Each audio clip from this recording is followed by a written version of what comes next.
Hey guys, welcome to Relatable. Happy Tuesday. Today's episode is brought to you by Good Ranchers. Get you some good beef and chicken shipped right to your front door. It makes your life so much easier. GoodRanchers.com/Allie.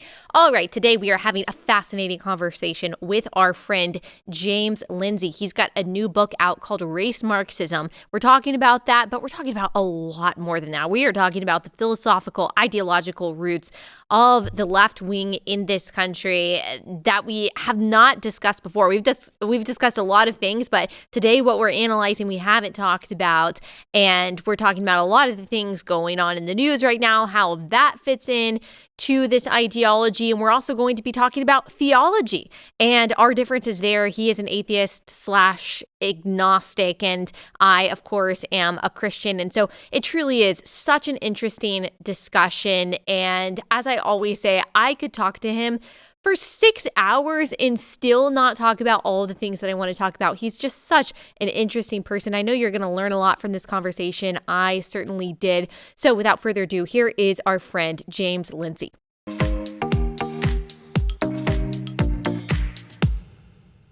James, thank you so much for joining us. I'm sure everyone at this point knows who you are. You've been on here. This is the third time.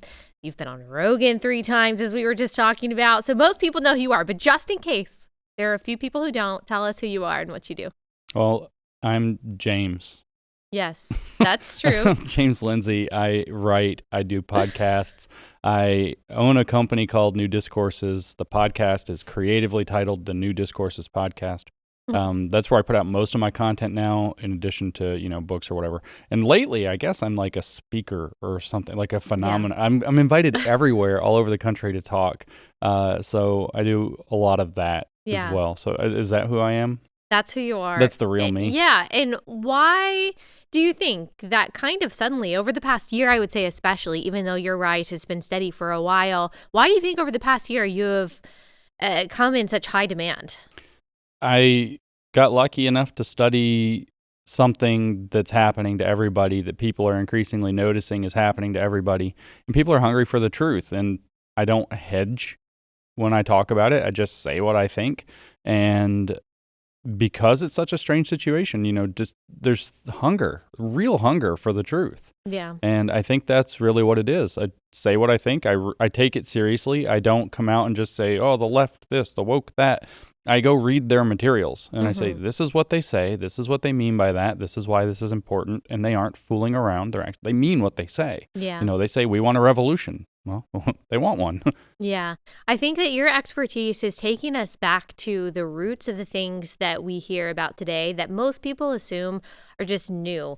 White privilege, white fragility, the things that people are reading from Ibram X. Kendi, riots are the voice of the unheard, this kind of excusing of violence on their side and then castigating it when it comes from the other side. All of this, I think most people assume this is just a product of our social media divided, politically polarized age, and it's unique to 2020 to 2022. And what you have taught us is that really this goes back a very long time, not just to the 1960s, but even before that, hundreds of years. You really talk about the lineage, the philosophical lineage of things like critical race theory. And I think that's what makes what you do so interesting. Most people don't want to read those philosophers. Most people don't want to read that history. And you break it down in a way that people really understand. So if you can summarize, take us back a little bit. So, the past couple of years obviously have been very tense because of the riots after George Floyd, and to everyone, like I said, that just seemed to happen almost in a vacuum, kind of. They were just so taken aback by it. And everything, 1619 Project, what we're seeing in public school curriculums with critical race theory. When did all of this start? How long has all of this been building? The ideas, the philosophical ideas probably go back, thousands of years. But, the kind of concerted push we're seeing in the West really is a project that's a little over 100 years long, which is the cultural Marxist project. So, I can't say cultural Marxism and say it started there without saying, well, Marx was obviously relevant somehow as well. Right. But Marx came up with a number of ideas and he had a number of predictions about how things would go. Probably most pertinently, he predicted that, capitalism would reach this kind of ripe stage, and then the workers would realize their exploitation, and in realizing their exploitation, they would come together and rise up. And so you'd see the major industrial centers turn socialist, and then that didn't happen. Russian Revolution in 1917 comes along, and peasant society goes communist because the Bolsheviks forced it to go communist. Everywhere else it's tried. They tried it in Hungary. Like, Hungarians are like, we're not having this. No. And they 4 months later, they beat the communists out of power. And then Berlin doesn't go communist. London doesn't go communist. Paris doesn't go communist. New York, you name it. None of them went communist. And so you have these Marxist thinkers in 1910s, 1920s looking at this situation, even in the 1930s, saying, what? Marx got something wrong. What was it?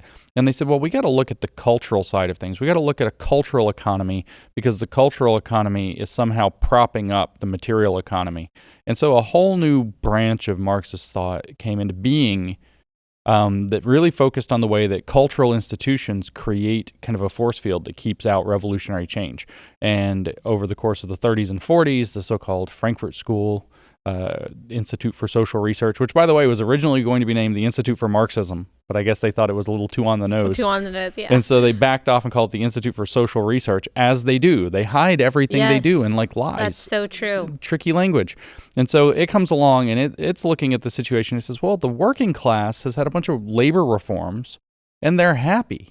We have a stable middle class now. Most of them are conservative.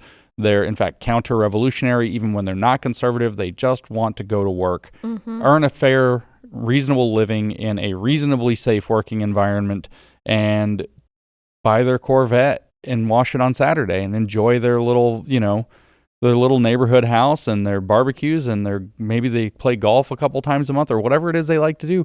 People actually like that, and they like being free. And so these Frankfurt School critical Marxists, they're called, or critical theorists, stared at this and they said, well, the problem is that the working class stabilizes itself. What on earth? We know that there's something going on with culture, but we also see that the working class is a terrible revolutionary force because it agitates for change. The change comes in small parts, and then they're stable and they become counter-revolutionary. It's like a self-defeating program that Marx had actually laid out. What are we going to do? And they said, oh, I know, identity politics. That's where some real energy is. They were looking at the black and this is what, mid-20th movement. Century at this point? Yeah, 50s, 1960s. They first conceived of the idea that a critical theory had to address the fact that the working class stabilizes itself by about the late 1930s, 37, 38. By the 50s and 60s, they started to figure out that going after consumer culture and trying to just badger people for liking things that they like wasn't going to work. So basically they realized, as you said, that the working class stabilizes itself and isn't actually in need of some kind of liberating revolution in order to get better wages, in order to have a free life that they like, to gain the security that they're looking for. Now, some people would also say, well, that's actually thanks to some left-wing movements. That's thanks to the policies of FDR, or that's thanks to the unions. And so they would say, even if it wasn't Marxism that helped the working class in the mid-20th century, it was still the left wing of American politics that helped stabilize the working class in the United States. Would you agree with that? Or would you say that they're, because that's different than saying that they're self-stabilizing, which is what you argue. Sure. Yes, it's generally correct. When I say self-stabilizing, a lot of these people actually, and this is a thing that a lot of people don't understand about how movements actually work, these people who are the workers, they don't just automatically self-stabilize. They started to agitate for change. They joined labor movements. They got involved in unions. Yeah, it does come down to things that FDR put into place, et cetera, because there were some real reforms that were needed at the level of, preventing terrible exploitation of workers. For example, if you've read The Jungle, Upton Sinclair, you can see just how horrible the meatpacking industry was, until that book forced people to, even though it was fiction, forced people to actually, and he was a socialist, forced them to go look at what's really going on in the meatpacking industry. And then it was horrible, it was actually terrible. And so then all of a sudden they started to work on these reforms. So yeah, left-wing movements achieve this. But what happens is a lot of people, think that leftism means that you just have to keep going left, right? And or these movements want to just keep going left. But the thing is, no, there was a left side that was very wrapped up in Marxist, so labor movements, and these workers joined those movements, not specifically necessarily because they were left or right, but because they were agitating for the things they needed. They got the things they needed, and then they said, okay, we got what we wanted, and they got out. And so this is the thing a lot of people fail to appreciate. Movements aren't meant to go on forever if they're actually, goal-oriented. The problem with outright leftism or Marxism is that it doesn't have, in fact, not only does it not have a limiting principle, I was going to say it doesn't have a limiting principle like that. Oh, we got what we want, let's get out of the game. No, they just want more left. Yeah. They don't have anything in specific that they want. They want more left to get to super left revolution. And that's a different goal than, no, I just want my job to not suck. Yeah. And so what you have is these people that are hard on the left have this like hardcore vision that most of the people who end up helping them, in their movement don't want, and then eventually leave. We see this also with the feminists. There's a very Marxist and the very radical feminists through the, say, 50s and 60s and 70s. And then there are these very liberal feminists who are just like, no, I want to be able to get my own bank account. I want to be able to be treated as an equal. I want to be able to work if I want to work. I want to be able to stay home if I want to stay home. I just want to be treated equally as a person and make my own decisions. And then, a lot of these reforms came through, and the radical feminists and the Marxist feminists are still pissed off doing whatever feminist things they do, whereas most women are like, cool, we're free. Like, we got what we wanted, and they've moved on with their lives. And, girl power, but let's not take it too seriously. The problem is that leftism is really almost, and I mean it's really like an intense religion. Yeah. And most people aren't there for that. They aren't there for this, have a revolution for society program. So yeah, left-wing movements the labor movement was largely a left-wing movement, and it achieved some things that were valuable. It achieved some things that got brought in as riders that are problems. Yeah. And of course we see that now. We actually see when you kind of pair the standard, what used to be standard, agenda for the Democratic Party, which was pro-working class, pro-labor. Now, I would push back against someone who said that FDR's policies were really what brought us out of the Depression and were really great. I think we would probably agree with that, but it is kind of the wedding of the radical leftist ideology with that kind of standard Democratic agenda that we see. For example, the danger of the teachers' unions today. They've kind of wed those two things, and it's become so powerful and so ideological and so religious that it really, like you said, it really can't even be described as a political movement anymore. So can you talk a little bit more about that? When did that start to happen? Was it the 1960s that the Democratic Party really started to move to the left, or leftism started moving to the left? There have always been these kind of elements there. FDR obviously is before then, and Woodrow Wilson is before that, and they had some very, the progressive era, going back to Wilson, becomes kind of really relevant because it laid a lot of the tracks upon which the leftist train has been running ever since. Wilson was an outright Hegelian progressive. He openly was.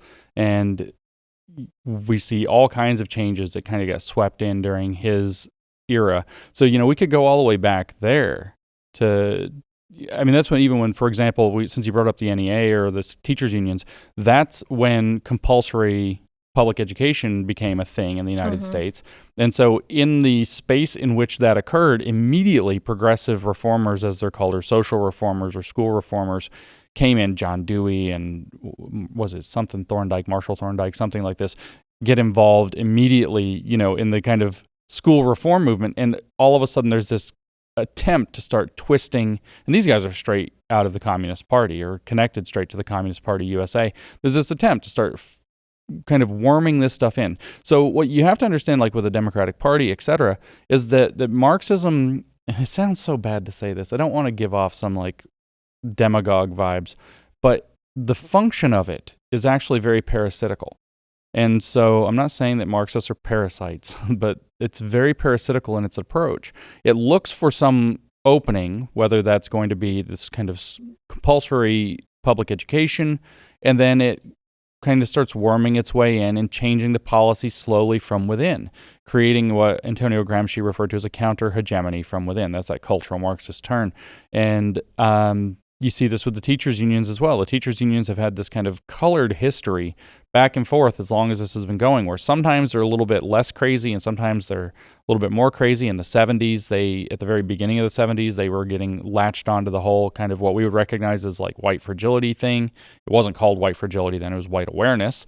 But there was a professor named Patricia Bidall at the time who was writing the first books that were claiming that whiteness operates like a form of schizophrenia, and you're either with us or against us. You're either racist or anti-racist. Things people associate with Kendi today, and that was written in 1970, and it was funded by the NEA. The NEA actually funded Patricia Bidall putting together she had her book she wrote in 70, and by 73 they had one that she brought out for schools specifically, and the NEA paid for it. If you get a copy of it, which is very hard to get a copy of, and I can't remember the title to tell you to go look it up right now, Racism and Education or something like this. If you look into, paid for by the National Education Association. But this has been going on for so much longer than most people have realized, certainly longer than I've realized. What made all of this take root now? Like, why is your standard, even, I would say, Republican open to reading Ibram X. Kendi, or certainly my friends who have considered themselves conservative Christians after George Floyd? I mean, it's like they became, at least for a couple months, full-on progressives, talking about anti-racism and the dangers of white privilege and how they were going to raise their little toddlers to understand their privilege and to deny their whiteness. I mean, that obviously didn't happen, I don't think, among, your standard moderate American in the 1960s and 70s, even though these ideas were percolating. So what happened between then and now to make this mainstream to the point to where it's dominating our political institutions, but also our corporations and even some of our churches? So this is when I said they're very parasitical, they work their way into opportunities, whether it's the school reform movement, whether... You're talking about Marxists. Marxists. Yes, Marxists. Marxists work their way in, and the cultural Marxist turn that we see, following people like Gramsci, following things like the Frankfurt School, is actually to slowly get inside of an institution, whether that's a school, whether it's a family, whether it's a church, whether that's the country overall, whether it's a particular government agency, like say the Department of Education or whatever, is to get in it and very slowly tweak one little thing at a time, almost imperceptibly.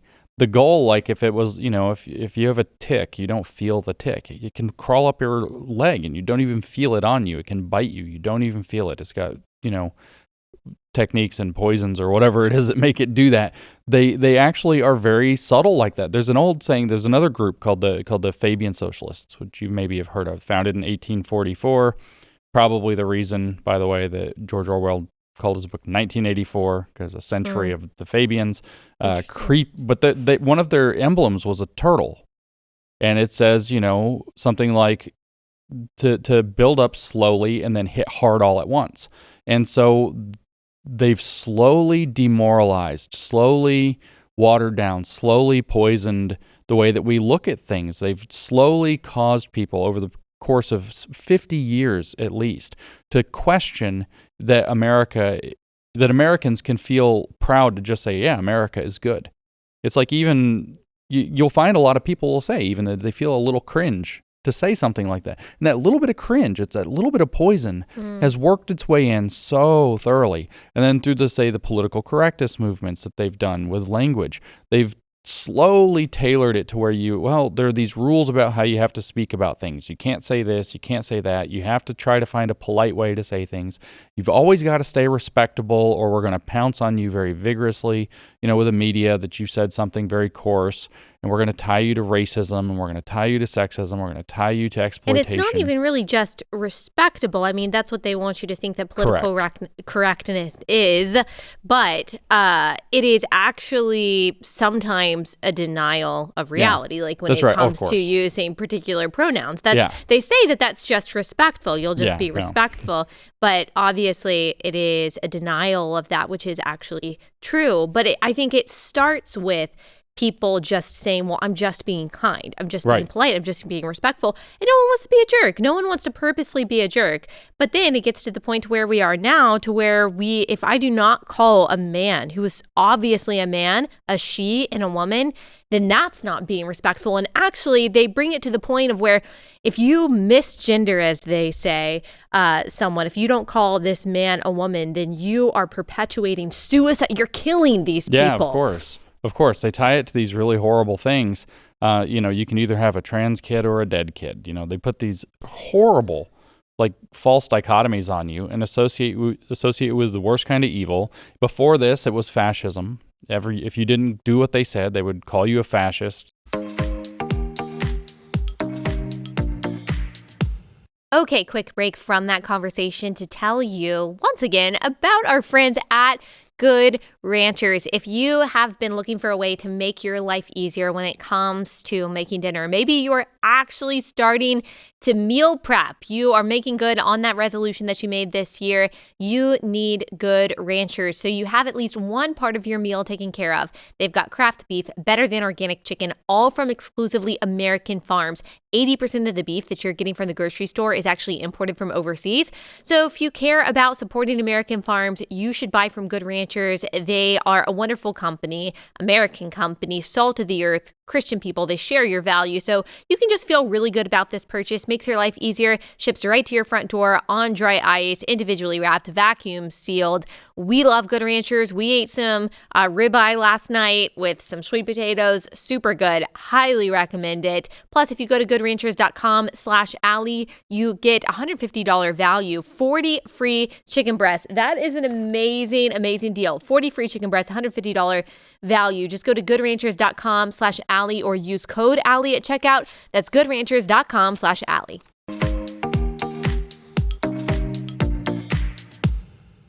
And that's still happening. These poor truckers in Canada who are pushing for freedom, they're being called a fascist convoy by people who I guess don't know what fascism is. I don't know. There was that whole political cartoon where the guy drew the trucks and just wrote fascism on the side of every truck. That's ridiculous. Right. And so this is what they do, though. It's this game of very slowly smearing and demoralizing. And then when they feel like the conditions are sufficient, then they pounce. And so it feels like it comes all at once because they don't act until they think that the structure has been rotted out enough to where it'll collapse if they hit it. So what does pouncing look like in your analogy? When George Floyd died, the pouncing came very quickly. You were super racist if you didn't do literally everything they said, including, tolerate riots, tolerate arson, bail people out of jail for engaging in riots and arson, putting, all of the social media behavior, like you were supposed to say these things or say those things.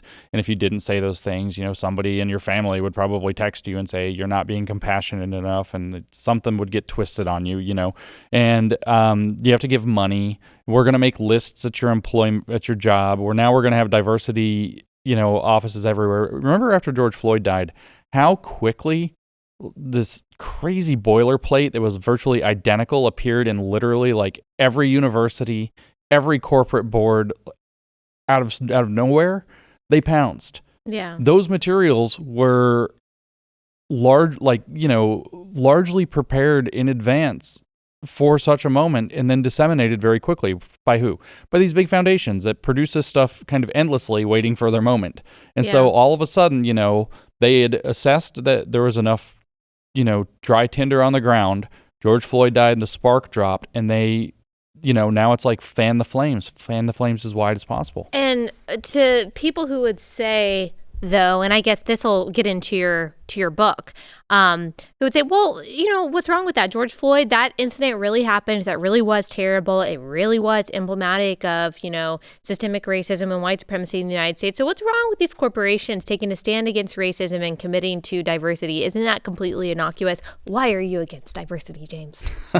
Because it's communist. Diversity is communist? Yes, all their words mean communism. Every word. You pick a word, we can get to communism in like but 2 what steps. you're saying is what they mean by diversity is communism, not that actual diversity is communism. See, this is the thing, is you can't fall for the trick of using their language on terms that haven't been clearly defined. So now if I think a word has been captured, I don't use the word except ironically and in their way. So, and I do so, viciously to criticize it. I don't use the word misinformation anymore because that word's been captured. I suppose there is misinformation. Are we going to have any language left if we're not using any of the words that are captured, or can we use the words that they use and use them in the way that is real? It's hard to, while the capturing still exists, you can't do anything with it because there's always ambiguity about what's meant, and that ambiguity is set up to always advantage the Marxists every single time.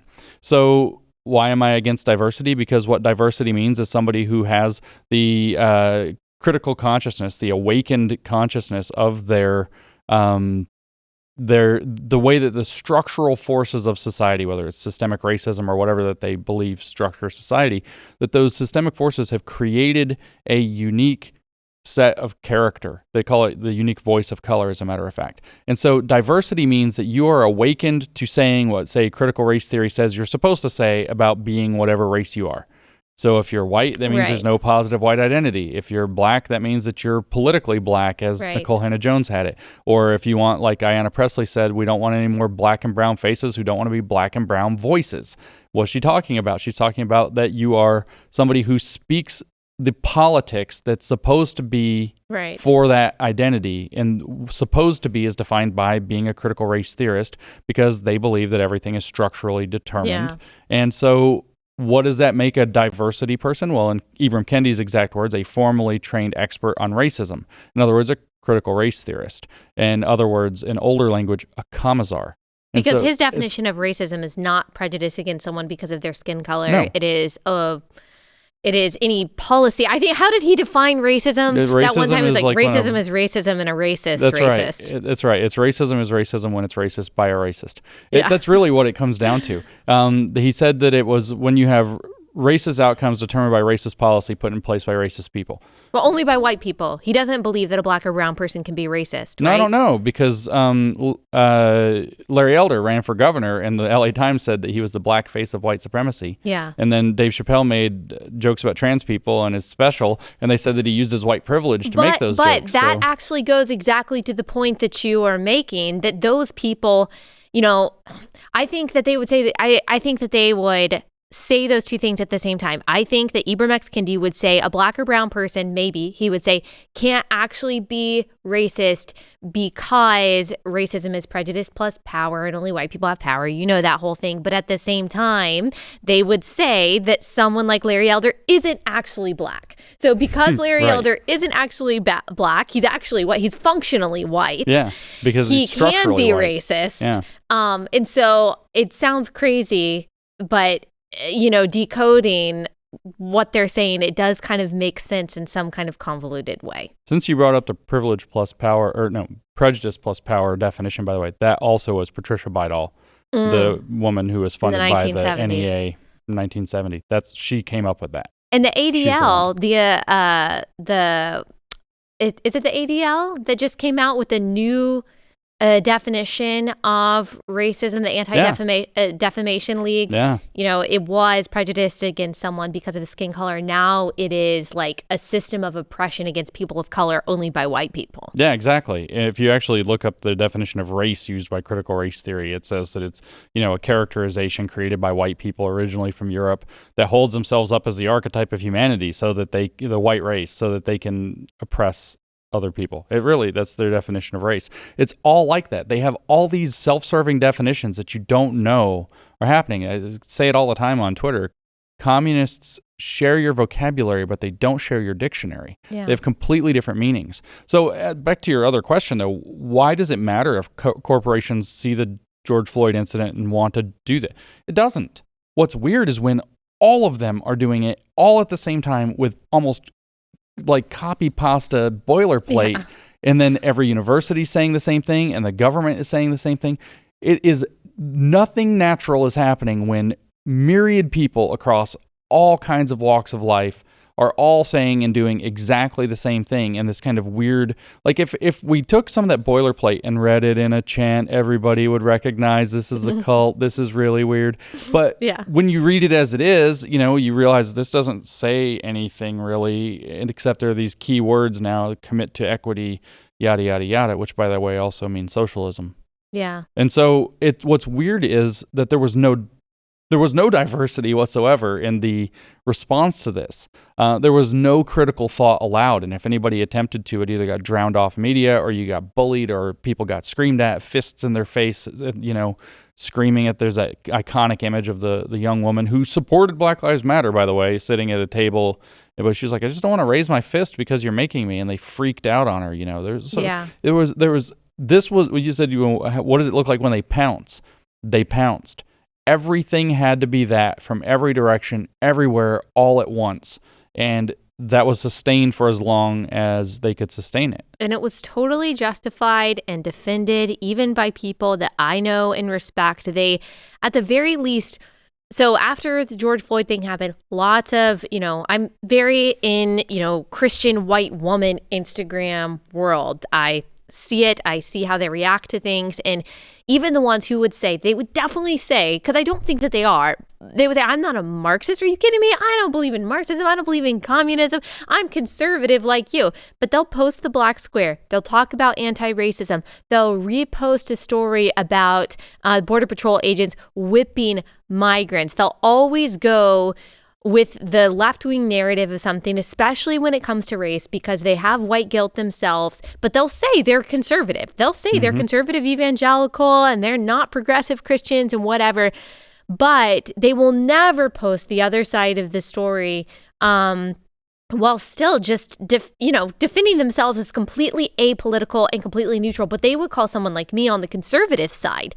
They would never repost me or like one of my posts or agree with something I say. But they would be much quicker to defend an outright communist, I think, and a racial Marxist on their views, even though they consider themselves conservative. It's just wild to watch. That's the two things there. That's the demoralization. People don't know how to feel like a good person in that bullying campaign that comes along with it. And so they go along with it because they kind of think maybe there's something to that, and they haven't really thought about it a lot. And then they're just going to kind of go with it because the bullying campaign is obvious and everybody else is doing it. And there's some truth to it. Racist, there are racists there. There's people who are racist, and they have friends who said, well, I've been followed around in a store, whatever. And so because of that empathy, which I would love to hear you talk about empathy, that's really the thing. Because of empathy, they have to post the black square. They have to say that they're reading Ibram X. Kendi. Right. The funny thing is there was actually nothing racist whatsoever, as far as I can tell, about the George Floyd incident. There was, except that the cop was white and the victim was black. And that's all you need in their formula. Yeah, exactly. And so,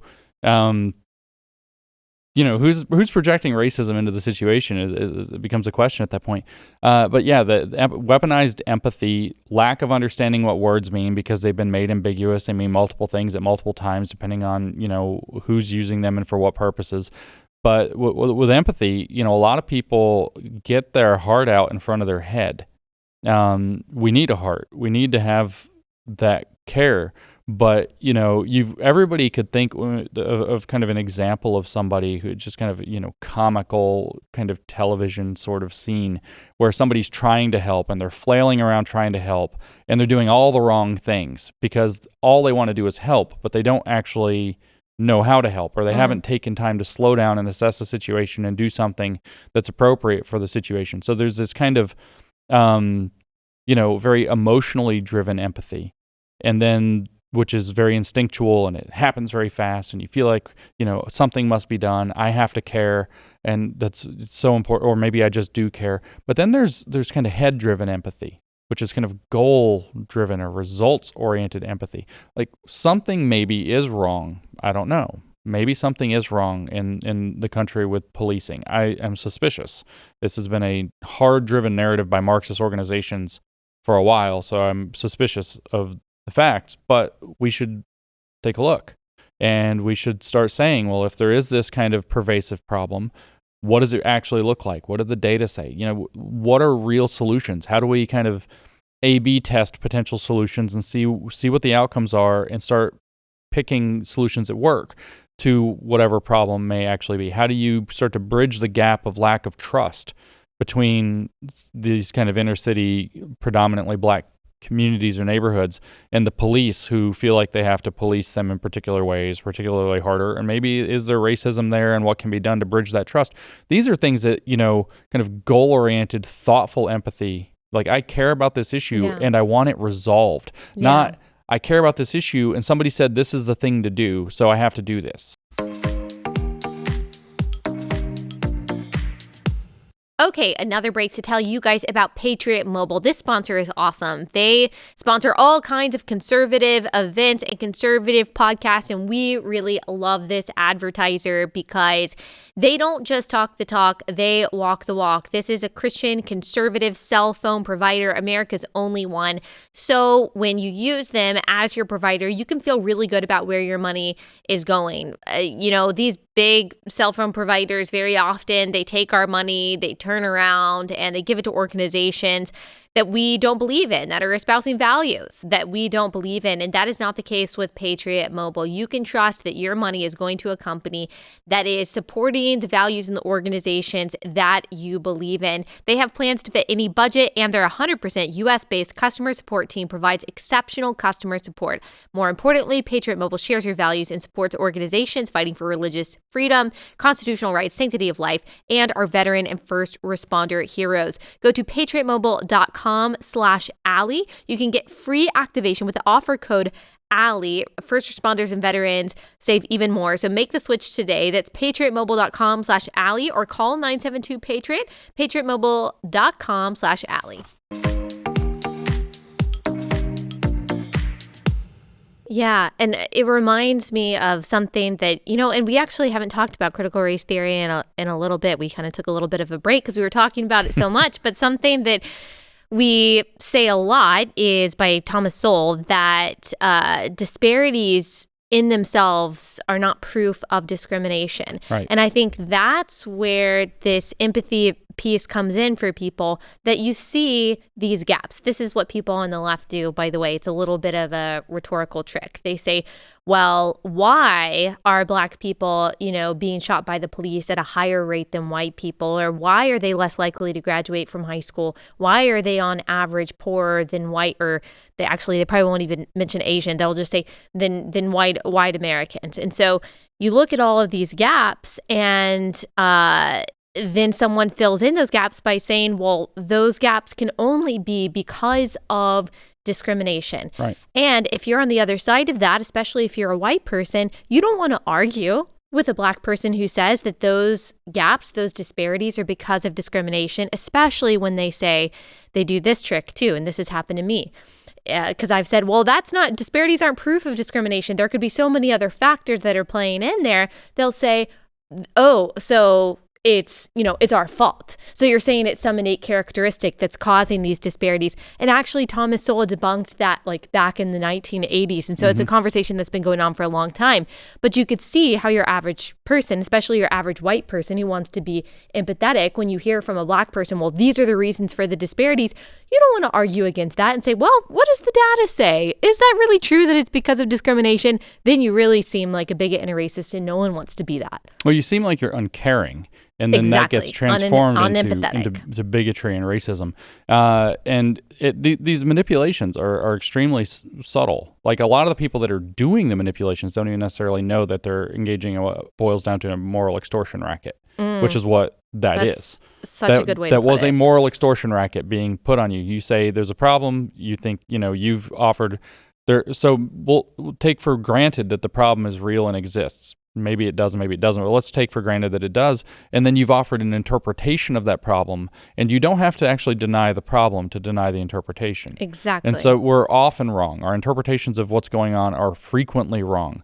Every time anybody's ever got food poisoning, they're like, oh, I must have ate some bad chicken or whatever. And chances were it was a salad bar. That's a classically known thing because it's not cooked. Right. And so, we don't really know. Our interpretations are not always that great. And so we should be questioning each other's interpretations, and data are the best way to resolve those questions. But these manipulations are extremely subtle. And by the way, Ibram Kendi has called directly for reversing that mentality. In 2019, he wrote an essay, or a paragraph really, for Politico. How do you fix inequality? And he says that we should have an anti-racist constitutional amendment. And the second of the two principles that he says that should be in that constitutional amendment is that inequity, or differences in outcomes, shall be taken as proof of discrimination. Right. So that's the only possible explanation. Now, you can see that this is going to be a disaster in the making if that's what you're actually going to do, is always boil it down to the explanation for whatever happened in advance. And then it's something very sensitive like racism that you can inflame people, and you can get people, I don't want to be associated with racism, so I'm not going to argue. It's a very subtle and nasty manipulation. And just to put it in really simple terms so people understand, it's basically saying if you earned $5 and I earned $2 for the same job, the assumption has to be that it's because of sexism or some unfair form of discrimination, when really it could be that I don't have as much education as you, or I didn't do the job as well, or I didn't take as many hours to do it, whatever it is. And you see the same thing actually in feminism when it comes to the wage gap, even though when you control for all factors, men and women have no wage gap between them for the same job. But when you don't control for the factors, women do make 79 cents on a dollar because we work less, we work fewer hours. We tend to not want to take the job that is, as trying as the job as a man would take. And so you see this really across leftist talking points. Yeah. And so what we see in general is actually a denial of responsibility or accountability for failed left-wing policy. That's kind of the underlying theme of all of it. Granted, there's also Marxist manipulation, but if we're trying to be a little bit less, they're communists about everything. What's going on? For example, with race, what actually causes a lot of these issues, these differences in outcomes?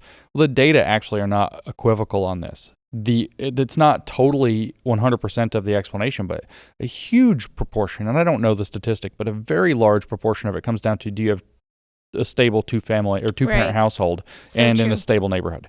Yeah. And so that moves the question back. Well, why don't you have those? Right? Why is there such a huge disproportionality by racial group in that particular domain? And the Great Society, maybe it was well intended, but in some of the programs that they installed were certainly of some benefit, but of others, they were wrong-headed, and they should have been short-term or never implemented at all. And you see very clearly, and if you talk to, people who've studied, American history of blacks through the desegregation period, through the civil rights era, and on both sides of it, what you see is that's where the policies that they put into place decimated the family. And the decimation of the family led to the decimation of neighborhoods. Yeah. And the black family used to be extremely strong. It was the backbone that let Before the 1960s, the divorce rate was lower, or the fatherlessness rate was lower among black Americans than white Americans. They were very, very pro-family. And then some bad policy got put into place, but that policy was put forth by Democrats, and therefore... And in the name of equity, because, they still saw, okay, there's these gaps of outcome when it comes to income or when it comes to education. And so we're going to fill those gaps with government programs. And as you're saying, actually disincentivized family togetherness, because as the government does, talk about parasitical, it is taking the power of the family, which is the incubator of liberty and of values and of all of these things, and it's replacing it with something that really can't replace it effectively.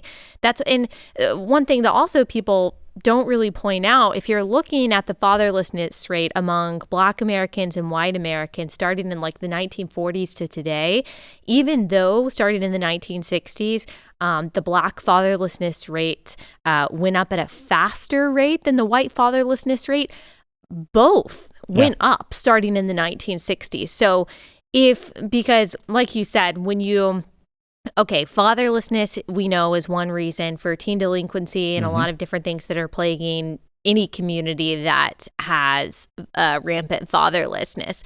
But the left would peel that back and they would say, no, it's not because of the Great Society and LBJ and these government programs. It's because of mass incarceration in the 70s and 80s. And that's really what led to fatherlessness in the Black community. So it's right-wing policies, whatever.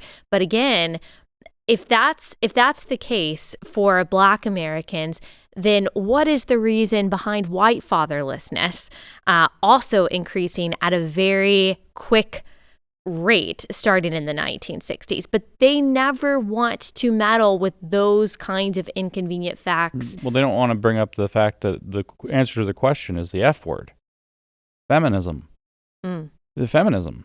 And I mean that quite seriously. One of the more interesting things that I had when I was reading, I started to talk about the birth of the identity politics into the Marxism earlier. And so we're looking at this big Black liberation movement and the Black nationalism movement. And these things were huge in the 60s. And then an offshoot of this was Black feminism. And if you actually go read the Black feminist writings from, say, the 1970s, the Combahee River Collective Statement, for example, has it explicitly in there. They start talking about how and this is where the birthplace of intersectionality is also, by the way, they talk about how they need to start, their big issue that they have is that Black men don't want anything to do with feminism. They're like, no, you're not going to have that. And, basically, you're not going to be some uppity woman and mess everything up. And in the Combahee River Collective Statement, which is really the first kind of manifesto of Marxist Black feminism, what you see is it's like a 5-page manifesto, and they have one thing they really quote, and what they quote is, look how terrible these Black nationalist movements are for the way that they view women, and it's this very I am the man, you are the woman, you're not busting up our family with your feminism. We're going to keep the family together. The family is the core of the Black community, et cetera, et cetera. And they're like, this is terrible. And so these Black feminists were saying that's terrible. The Black feminists were saying this is terrible. Which reminds me so much of BLM, because people don't realize that BLM was really founded not on, wanting to preserve Black lives, but really it's founded upon that queer feminist, radical feminist ideology that seeks the breakdown of the family. That's why they didn't mention fathers when they were talking about Black communities and Black families on their website. Yeah. And so, I mean, there's so much there that, it's pretty well known that young men are fairly reckless unless they have something that they're working for. The highest rates of violence, et cetera, are men 16 to 25. P.S. You should look at their testosterone levels. With the age, and testosterone makes you crazy. The roid rage thing or whatever is something people talk about. And when you create situations to where they're not able to be building toward a family, you're going to see increases in criminality. You're going to see increases in all kinds of, antisocial behaviors. And so you have this kind of self-fulfilling wheel of destruction going on in circumstances like that. But you also had this strong movement of feminists saying, to the point where the Black nationalists were like, stop, no, y'all are a problem, trying to break up this idea of the two-parent household. And the government just made that easier by saying, okay, well, we'll take care of you. We'll take care of you, and if you have children, without being married, then we'll give you more money. And if you have children from different fathers, we'll give you even more money. And those incentive structures lead to bad decision making. So now you have these guys who aren't channeling that energy into building, the best stable home situation that they can, because baby mama threw them out, maybe for good or bad reasons. Maybe they were a jerk, who knows? But you're not channeling that energy anymore. And so you can see how this becomes kind of a vicious circle of problems creating problems, and it's really becomes very easy to just start pointing and saying, well, this is why.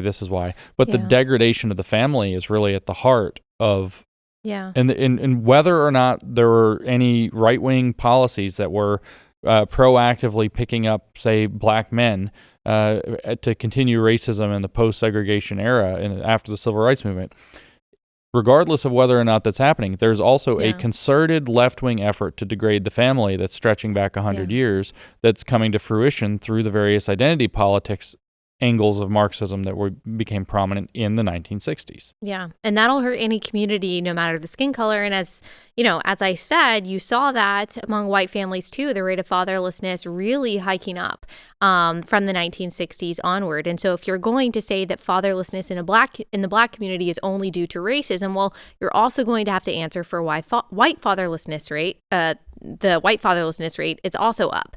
And to go back to your point of just being able to see that strong correlation between a present father in the home and father and mother in the home and success, I mean, it's just an undeniable correlation if you look at each racial group, because the group, and I know they call this the model minority myth, but the facts are the facts, is that Asian Americans have the highest median income, the highest graduation rates, the lowest crime rates, and they also have the lowest fatherlessness rate. And that is just it's too strong. It's too strong of a correlation to say that there's not a causal relationship there.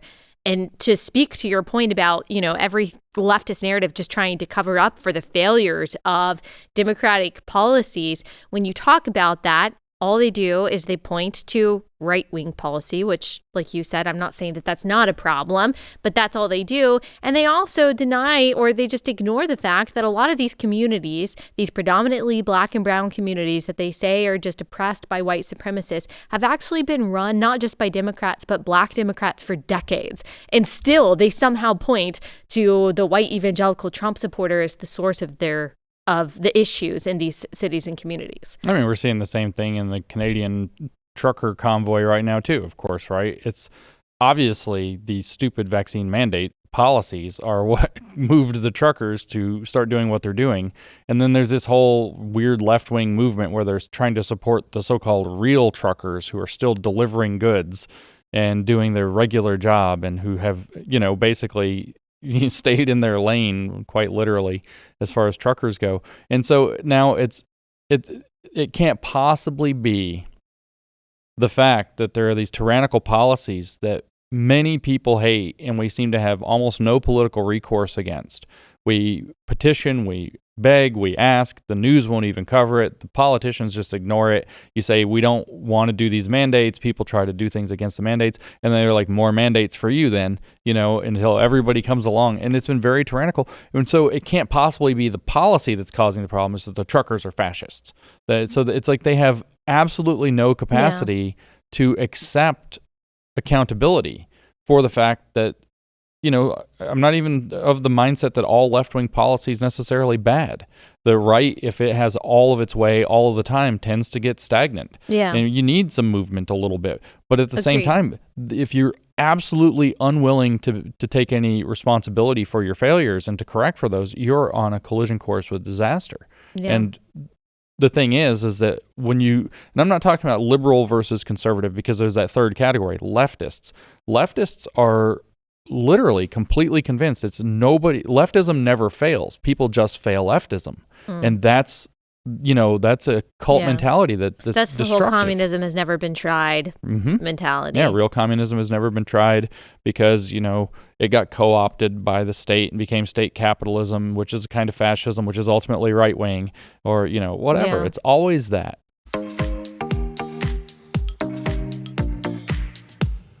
Okay, last sponsor for the day, and that is CB Distillery. CBDistillery.com has over 2 million customers. It is the source that we trust for CBD. They sent me some gummies that are supposed to help you sleep and a couple more things. I'm excited to try them. You probably have a friend that used CBD effectively. Maybe it was for epilepsy, maybe it was for anxiety or just general physical discomfort, or maybe it was for sleeplessness. There are a ton of people. 90% of doctors actually say that patients have used CBD to help treat a health condition. So there are just tons of people that use this very effectively, consistently. So if you are interested, go to cbdistillery.com. You can order online with no prescription required. Enter code Allie, that's ALLIE, for 20% off. Again, enter Allie for 20% off at cbdistillery.com. That's cbdistillery.com. Not available in Idaho, Iowa, or South Dakota.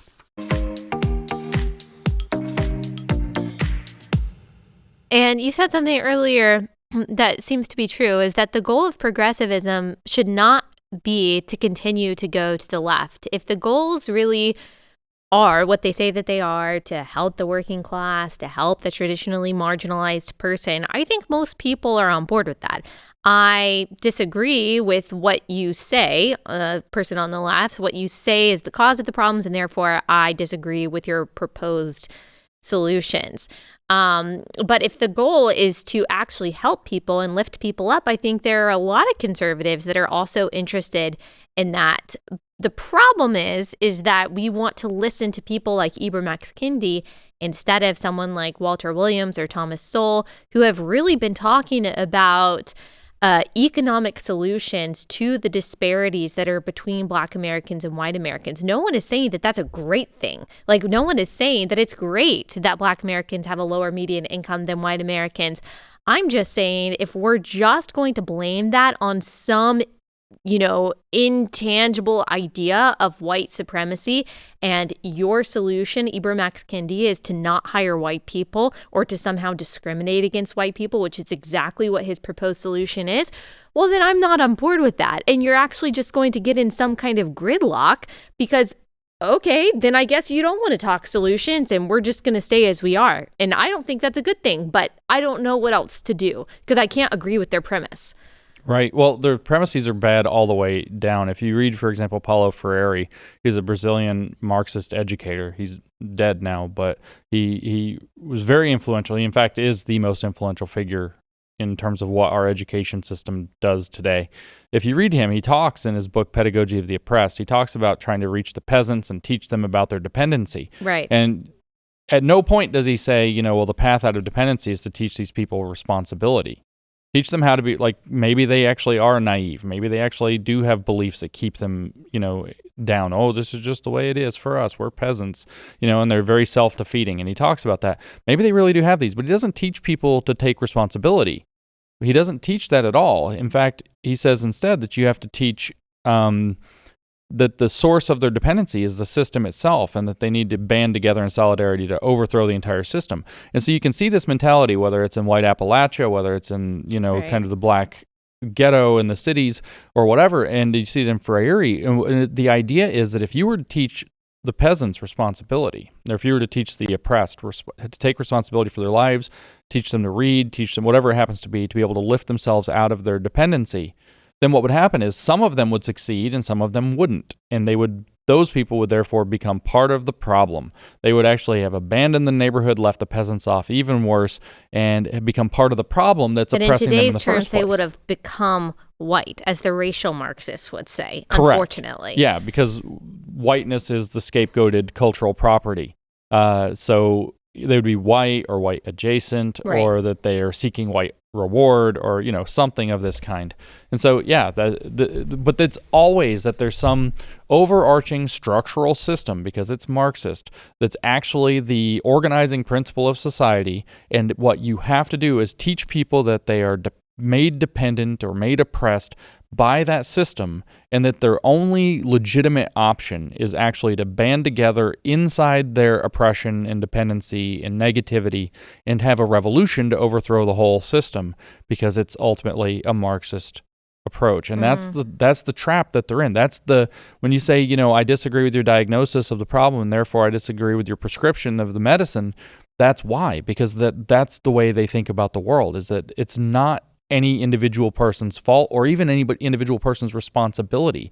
It's the collective's responsibility to make the world so that nobody is in oppression or dependency. But also by saying it's no one person's fault, it's also everyone's fault. It's actually everyone's fault that they see on the side of the oppressor anyway, which is exactly why they don't, if you didn't do the thing that they wanted you to do or say the thing that they wanted you to say, even just in a performative way, like posting a black square, and your defense was, well, I don't know that, the George Floyd incident had to do with race. I can think it was bad and that justice needs to be exacted without, saying that had to do with race. And I don't really want to post a black square because I don't know what that represents. And I don't really know if I support Black Lives Matter. And I definitely don't support the rioting and looting, just kind of like these critical questions. And you get accused of racism and your defense is, well, I'm not racist. I just have these questions. They don't even take that as a response for, I think, a couple of reasons that I've heard you talk about before. One, because of this idea of structural racism. Therefore, if you have benefited from white privilege, then you are racist. You're responsible for this racist structure in some way. But also this kind of Kafka trap that if you deny that you are something, that is just more proof that you are actually that thing. And so your only option then is to say, okay, well, I'm not playing anymore. Exactly. And that's because ultimately, again, people don't know, like, nobody's really read Marx, and the people who have, according to the Marxists that I've read in the past, or who've written in the past, say, 20 years, I don't think a lot of people understood Marx. So Marx had this very simple kind of construction of the world. You have this thing called the base.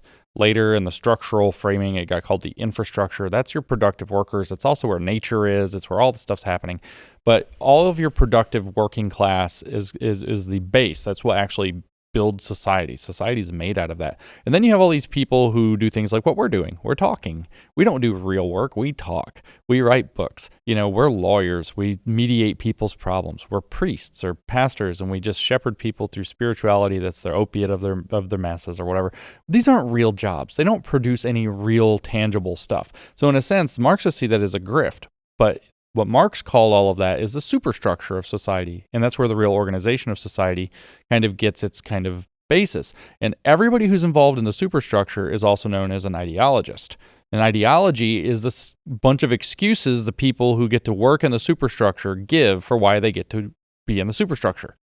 Why they get to do this fake work that doesn't have to produce anything while somebody else has to toil with a hammer or a sickle to produce the base of society. And so they have these things called ideologies, and they convince themselves that their ideology is the real explanation for how the world works.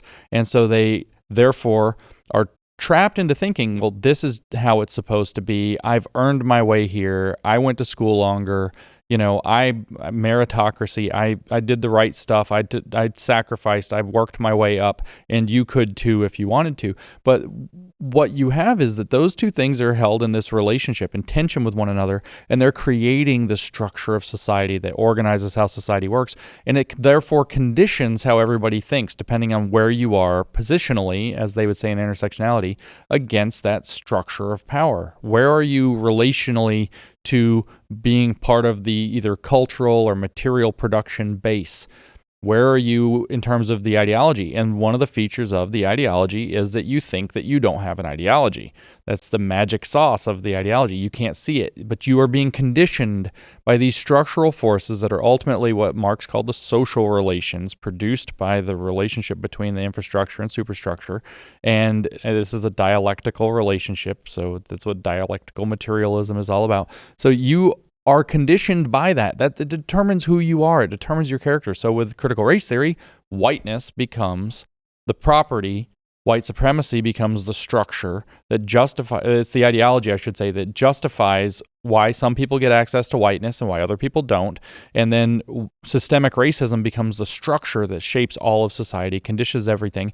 And so any answer or excuse that you give... It's truly conspiracy theory. It's a huge conspiracy theory. It reminds me, not to interrupt you, but as you were talking, I'm like, this sounds exactly like what people say when they talk about chemtrails. Seriously, like when they're talking about chemtrails and they're like, well, see, the chemtrails are like convincing people of different things. They're like playing with your mind. But I am the one person who has escaped the power of the chemtrails, and I am here to tell you about that. And if you deny that chemtrails have had an effect on your thinking, it's just because the chemtrails are working. It's working. That's right. And I used the special soap or whatever that got them out of my hair. Yeah. And it's like, no, seriously though, it is a huge conspiracy theory. Even in the book, I have to call it a conspiracy theory. The whole thing is a giant conspiracy theory, and that everybody's participating in, and the only people who are aware that this is even how it works, just like with the chemtrails, are the people who have the awakened consciousness, in other words, the Marxists. And so they therefore get to appoint themselves the arbiter of how everything's going to go, how everybody's going to have to respond. And they're the only, if you disagree with them, you must not have understood correctly. So you don't have epistemic authority to challenge them, or you must be secretly a racist, or it's because you're white. And it goes back to almost like pathologizing whiteness, that your white brain just can't understand. Because it's been conditioned by the structural reality of systemic racism, so that it's just not possible. Even though, we've had comedians, breaking down the racial barrier by talking about white culture and doing, Eddie Murphy or whatever, Bernie Mac, all these guys coming out doing their white person voice and making fun of white people culture. Like, everybody's been making fun of this for a long time. What they're saying doesn't even make any sense. But they think they're the only ones who can actually see that this is how this really works in society. But they don't realize that they're actually in a cult.